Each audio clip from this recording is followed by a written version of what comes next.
उपस्थित हम सबके बहुत ही प्रिय और देश के यशस्वी प्रधानमंत्री सम्माननीय श्री नरेंद्र मोदी जी,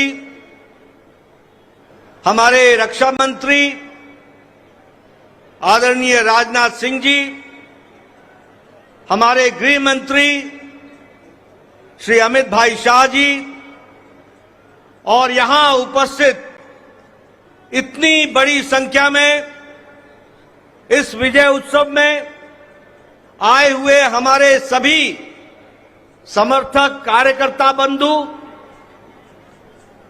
मीडिया के मेरे साथी, प्रिंट मीडिया और इलेक्ट्रॉनिक मीडिया के मेरे साथी और देश भर से टेलीविजन के माध्यम से जुड़े हुए हमारे करोड़ों कार्यकर्ता और भारत की यशस्वी जनता, आज ये बहुत ही खुशी का विषय है कि आज इस धन्यवाद मोदी जी को देने के लिए और विजय उत्सव मनाने के लिए इतनी बड़ी संख्या में उत्साह के साथ आए हुए हैं कार्यकर्ता।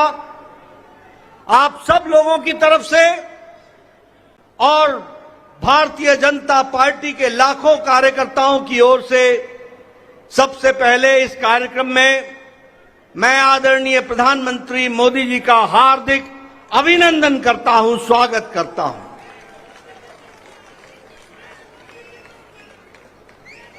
हमें सबको स्मरण है कि चाहे चुनाव की बेला हो, चाहे देश को नेतृत्व करने की बात हो और देश को समस्याओं से निकालने का, अब जिसे हम कहते हैं कि आपदा को अवसर में बदलने में आदरणीय प्रधानमंत्री मोदी जी ने हमेशा देश को, पार्टी को, देश की जनता को फ्रंट से लीड किया है। ऐसे हमारे यशस्वी प्रधानमंत्री जी का मैं अभिनंदन करता हूं, स्वागत करता हूं।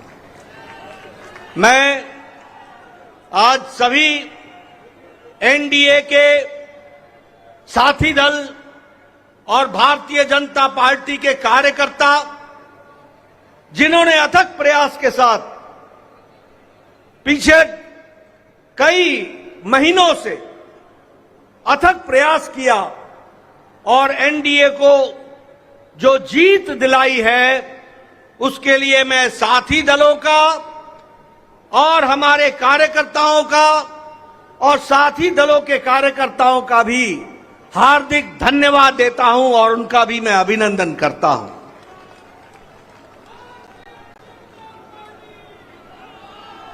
मैं भारतीय जनता पार्टी की ओर से देश के करोड़ों हमारे देशवासियों को, जो प्रधानमंत्री मोदी जी के नेतृत्व में विश्वास करते हुए एक ऐतिहासिक पल, एक ऐतिहासिक घड़ी के चश्मदीद गवाह बनने का हम सबको सौभाग्य दिया, ऐसे हमारे मतदाता बंधु, जिन्होंने भारतीय जनता पार्टी और एनडीए को अपना आशीर्वाद दिया और प्रधानमंत्री मोदी जी के नेतृत्व को आगे बढ़ाने का काम किया, ऐसे करोड़ों करोड़ों देशवासियों को मैं पार्टी की ओर से बहुत बहुत धन्यवाद देता हूं।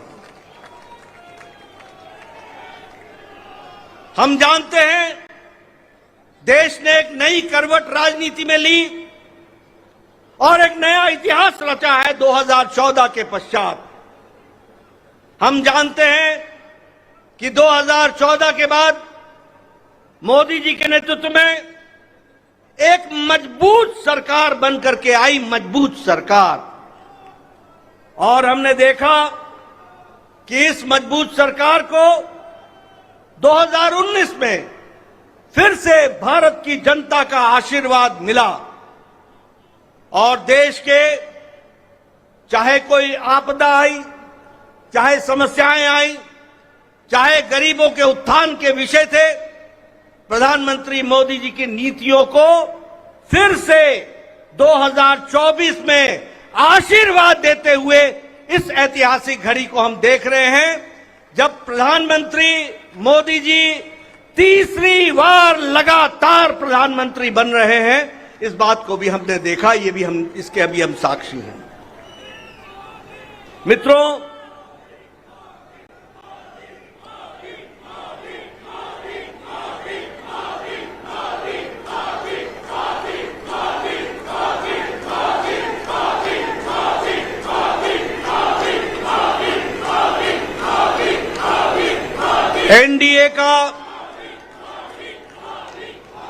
एनडीए का गठन के पश्चात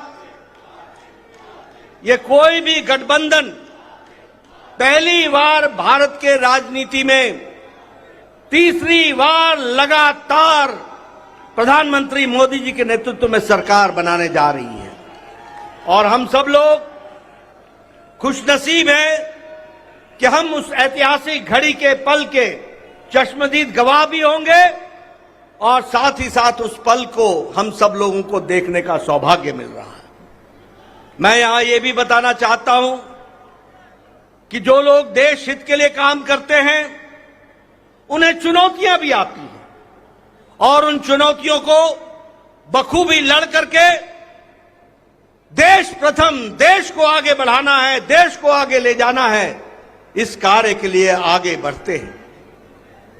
लेकिन कुछ लोग जिनके लिए खुद का स्वार्थ महत्वपूर्ण होता है और खुद के स्वार्थ के लिए स्वार्थपूर्ण गठबंधन करते हैं और स्वार्थपूर्ण तरीके से लोक लुभावने वायदे करके सरकार के नजदीक आना चाहते हैं, जहां ऐसे लोगों को देश की जनता सबक सिखाती है, वहीं इनका इकोसिस्टम जो देश के विकास के दृष्टि से जुड़ी हुई चीजें हैं उसको नकार देता है।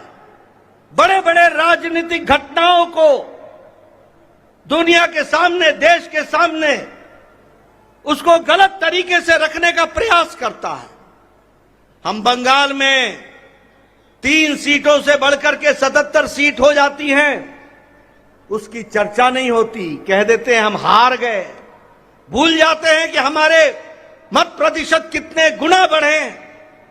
और आज ही उड़ीसा में विशुद्ध पहली बार भारतीय जनता पार्टी की सरकार बन रही है मोदी जी के नेतृत्व में।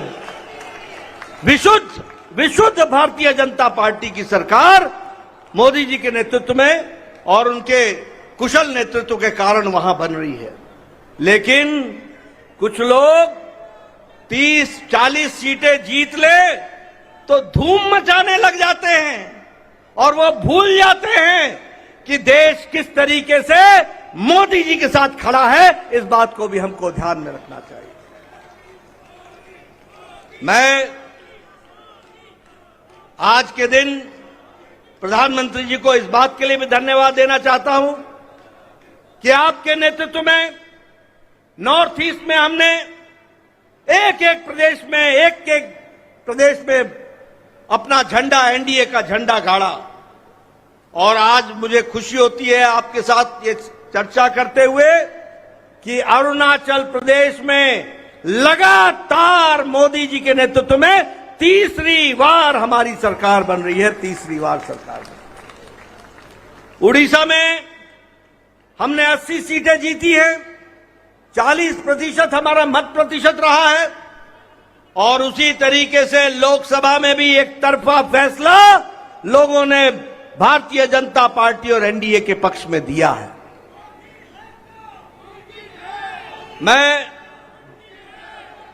आपके साथ इस बात की भी चर्चा करना चाहता हूं कि आंध्र प्रदेश में हमारे अलायंस पार्टनर के साथ वहां भी एनडीए की सरकार बन रही है। इस तरीके से परिवर्तन हुआ है। मित्रों, केरल में भारतीय जनता पार्टी ने अपना खाता खोला है, जहां हम कहीं दूर दूर तक नहीं दिखते थे, दूर दूर तक नहीं दिखते थे, उस केरल में कमल खिला है और वहां भी एनडीए की उपस्थिति हो गई है। इसको भी हमको ध्यान में रखना चाहिए।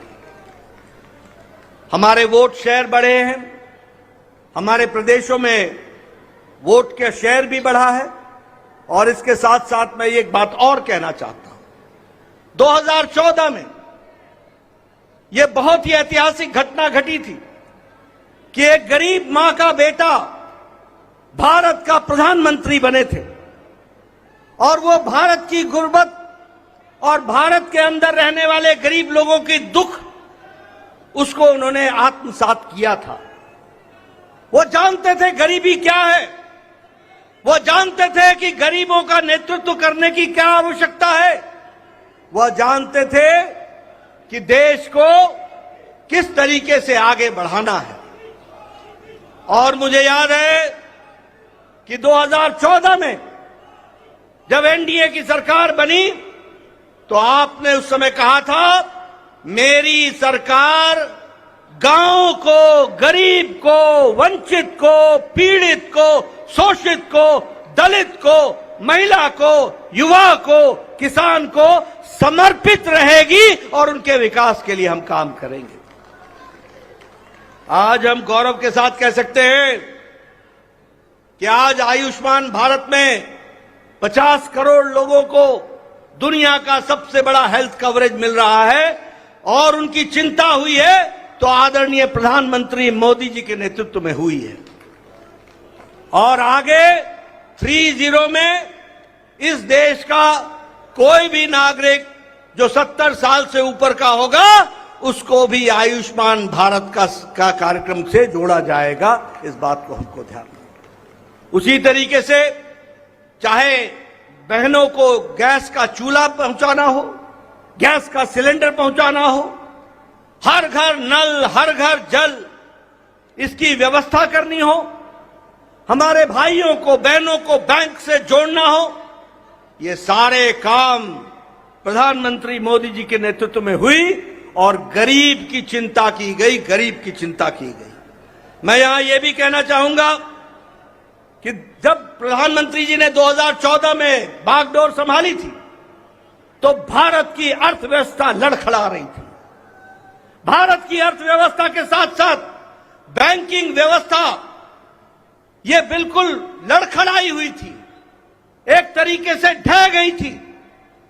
और भारत देश की अर्थव्यवस्था के साथ साथ बैंकिंग व्यवस्था जब लड़खड़ाई तो दुनिया में भी हमारी अर्थव्यवस्था की ताकत कम हुई।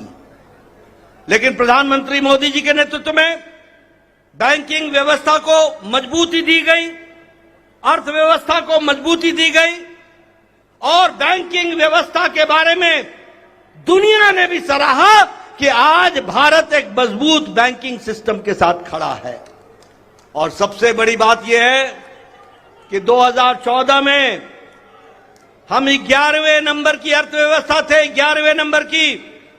आज हम मोदी जी के नेतृत्व में सुदृढ़ तरीके से 5वें नंबर की अर्थव्यवस्था है और मोदी 30 में तीसरी बार प्रधानमंत्री बन रहे हैं। भारत की अर्थव्यवस्था तीसरे नंबर की होने जा रही है, इसको भी हमको ध्यान में रखना चाहिए। प्रधानमंत्री मोदी जी के नेतृत्व में गांवों को मजबूती मिली, गरीबों को ताकत मिली, दलितों को सम्मान मिला, युवाओं की आशाएं और आकांक्षाओं को पूरा किया, महिलाओं को सम्मान दिया और किसानों को मुख्य धारा में लाने का काम किया और वंचित पीड़ित लोगों को विश्वास के साथ आगे बढ़ाने का काम किया। यह 10 साल का परिवर्तन हम सब लोगों को देखने को मिला है। मैं यहां यह भी कहना चाहता हूं कि विपक्ष नकारात्मक सोच, नेगेटिव सोच के साथ काम करता रहा। कोई भी सकारात्मक 10 साल में कोई भी सकारात्मक योगदान विपक्ष का नहीं रहा है। और मैं तो यह भी कहूंगा कि अभी भी उनको गुमान है, अभिमान है कि देश में एक ही परिवार राज करने लायक है। यानी रस्सी आपने बारंबार जलाई, रस्सी जल गई पर बल नहीं गया, इस तरीके का इनका व्यवहार रहा है। मैं यहां यह भी कहना चाहता हूं, चुनाव के दौरान इन्होंने झूठ फैलाया, इन्होंने फेक वीडियोस निकाले, जनता को बरगलाने का काम किया, गुमराह करने का काम किया। जनता को एक तरीके से झूठ बोल करके वास्तविकता से दूर रखने में कोई कसर नहीं छोड़ी। और सबसे बड़ी बात यह है कि इन्होंने चुनाव में प्रजातांत्रिक मर्यादाओं को भी ताक पर रखा। प्रधानमंत्री मोदी जी के लिए अपशब्द कहे, गालियां दी, एक बार नहीं अनेकों बार। ये विपक्ष का बौखलाहट बोलता है, ये विपक्ष की खिसियाहट बोलती है, ये विपक्ष का बारंबार हार देखने के कारण ये नतीजा हम सबको देखने को मिलता है।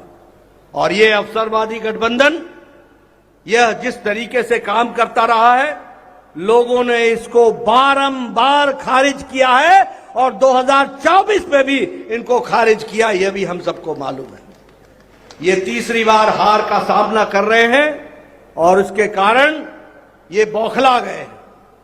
मेरी इनको सलाह है कि आप अब अपना आत्मनिरीक्षण कीजिए, सेल्फ इंट्रोस्पेक्शन कीजिए। समय आ गया है कि बारंबार आपको भारत की जनता क्यों आपको गिरा रही है, क्यों आपका साथ नहीं दे रही है, इसका आपको इंट्रोस्पेक्शन करने की आवश्यकता है। और मैं यहां यह भी बताना चाहूंगा कि गठबंधन एनडीए का मजबूती से मोदी जी के नेतृत्व में देश का नेतृत्व करते हुए आगे बढ़ेगा और देश को आगे ले जाएगा, इस बात का हम सबको विश्वास है।